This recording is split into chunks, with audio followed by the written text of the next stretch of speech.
Hello and welcome back. Alright, so in our last video we took a look at a really kind of straightforward implementation of a graph. If you remember, there was a nodes that we had to create, there were edges that we had to create, and then we had to put all of those edges into a vector ourselves, and there was a lot of management that we had to do for our graph class. Well, when we write a real graph, we don't want to do that. What we want to do is something like I have here on the screen. We want to just create a new graph, and then we just want to say add edge. And then we can pass in the node types that we want. And then in this case, I also have our weights. So let's jump back over to the whiteboard real fast. If you remember, we were talking last time where you could have two nodes. Oops, that's a directed graph, but that's okay. And this edge could have some weight associated with it. So we could say, hey, it costs 2 units or $2 or whatever to get from node A to node B. Well, we're going to go ahead and implement that in our graph today. Okay, so with that, let's go ahead and actually define our prototype for our graph class. So we're going to have class graph, and we're going to create a public section, and in that public section we're going to create a constructor. We're also going to create a destructor, and then we're going to create 2 public functions. First one's going to be void print. I'm going to make that a constant function. Now that constant keyword on the end of that function means that whenever I call print, I'm guaranteeing the user that I'm not going to update the graph. And that's handy if maybe a user actually is passing around a constant graph. You can only call constant functions on, you can't call any non-constant function on a constant type. So if someone has a constant graph object, we still want to allow them to print that. The other one we're going to do is add edge. Now we're representing our nodes as characters, so I'm going to use this char for a moment here, and this is going to be our source edge, our source node, and then we're going to have our target node, and then we're going to have the weight of the edge. And I'm actually going to do an empty function body here for now. Okay. So that's the basic prototyping. I'm going to build here, and you're going to see that there's 3 errors, 3 compile errors. If you look at my code, there's no air bubbles anywhere, so you might be thinking, hey, what's this error mean? So just a heads up, if you see this, that means that I'm calling a function that I haven't actually defined a body for yet. So if we look at print, for example, I make a call to the print function. So when the linker goes to link up our code, it goes and looks for the print body. It can't find that body, and so it's going to give me a linker error. I can actually show you what that error looks like. It says, this is the destructor one. So graph print const reference from this guy, symbol not found. That's what that error looks like. Okay, that was just a little aside. Inside of our graph, we're going to actually need to represent our edge data with another class, and we need a new class because we want to store a little bit more rich information than just the node. In C++, we can actually use inner classes, so that's what we're going to do here. We're going to create a private scope because we don't want to expose this new class that we're going to create to anybody else. And we're going to use a struct because I just want all the fields and the functions that I create in here to be public to everybody within my graph. Okay, so let's go ahead. Actually, I'm going to make this protected. That way, if anybody's deriving this, they can use it as well. Okay, so struct edge. And then in here, oops, we'll have an edge constructor, and it's going to take 2 parameters.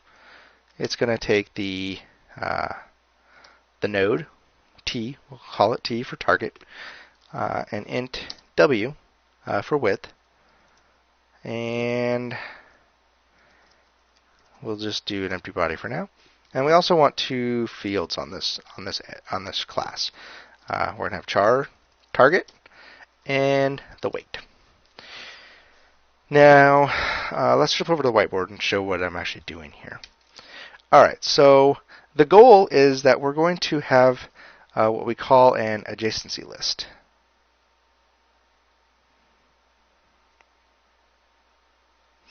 Okay, and now this is a list of all of our nodes in our graph.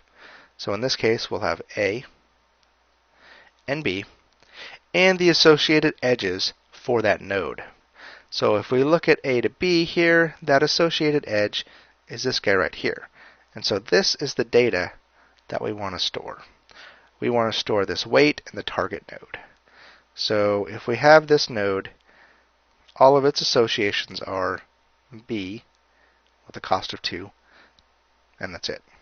B, we're not going to actually add the edge that goes this way.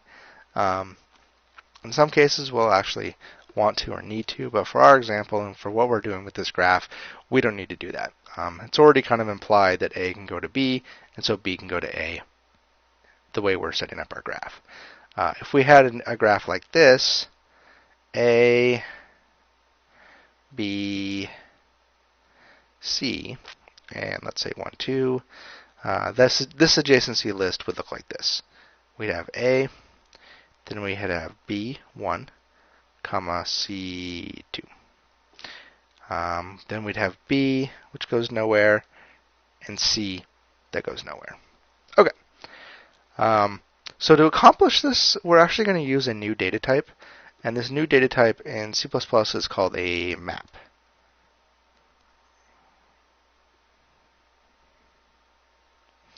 And a map is essentially a hash table or a dictionary.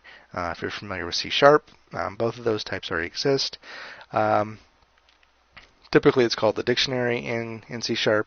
There is a hash table implementation as well, but the basics of this data type is that there's two components. There's what's called a key, and then there's a value. And so basically a map is a lookup table. It has a bunch of items over here. I'm just going to use integers, for example, that have some associated data that's usually some larger set of data that we can look up and find more information about.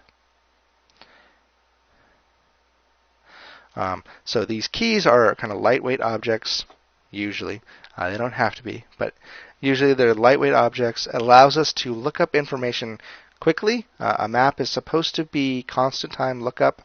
It's kind of like indexing into an array. We can say, hey, give me this key, or give me the data for this key, and then we can get back some data. So in our implementation, we're going to be storing the node, which for us is a char, and the value over here is going to be this list of edges, or a vector of edge pointers. So let's go ahead and jump over into our class and add that in. Okay, so we're going to need to include a new header file. We're going to need the map header file, and we're also going to need the vector header file.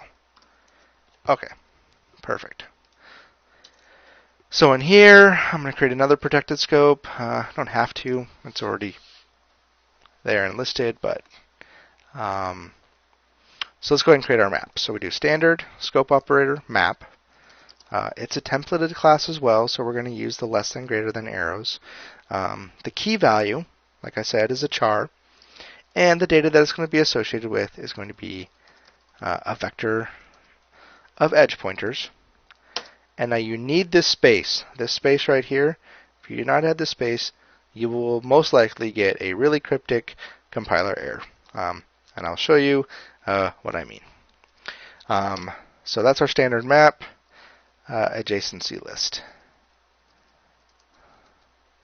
Okay, so we build, we get 3 errors. I'm going to go ahead and fill in all of these prototypes with empty bodies, just so we can get rid of all of our compile errors. Perfect.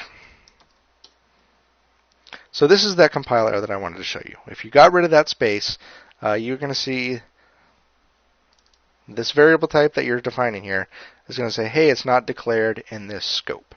And that's because the C++ parser is getting confused with its template syntax, so you need to include this space. This bug will be fixed, or issue will be fixed in the new standard for C++, but until now, or until then, always put a space in between angle brackets whenever you get them. Essentially, I think what it is interpreting it as is the double echelon to the right operator, but that could be wrong. Okay, so that's a pretty long type name. We don't want to write that type name all the time, and so luckily for us, or fortunately for us, C++ has a method, or has a way to kind of shorten this type name for us to a user-defined type name that we want to choose. And to do that, you use this type def. And so what you do is you just pull this whole type definition right here, and then essentially you just give it a name on the other side. So what this says is, hey, anytime you see this type edge map, what I really mean is this, but I don't want to use that for some reason or another. So let's go ahead and put edge map right there. Now what I'm going to do is I'm actually going to move this up here, oops, to right below our edges. I'm going to create another one right above here, type def char to node. Now this is an example of how we can use a built-in type, but refer to it as something a little bit more meaningful in our context. So I'm going to change all of my oops, I actually want this public.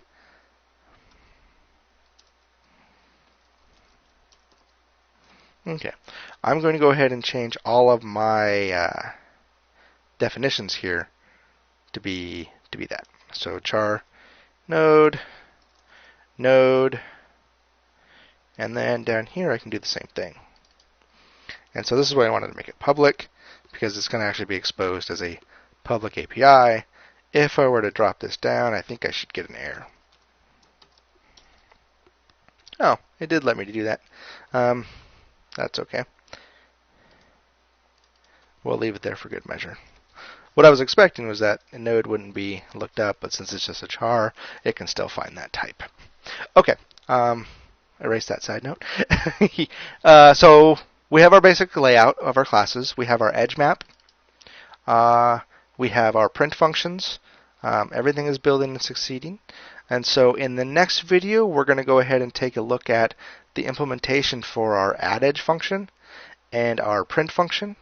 And then we're also going to have to take a look at our cleanup in our destructor, because we're going to be creating a lot of memory. I'm going to delete this line just to clean up a little bit. All right, so with that, thanks.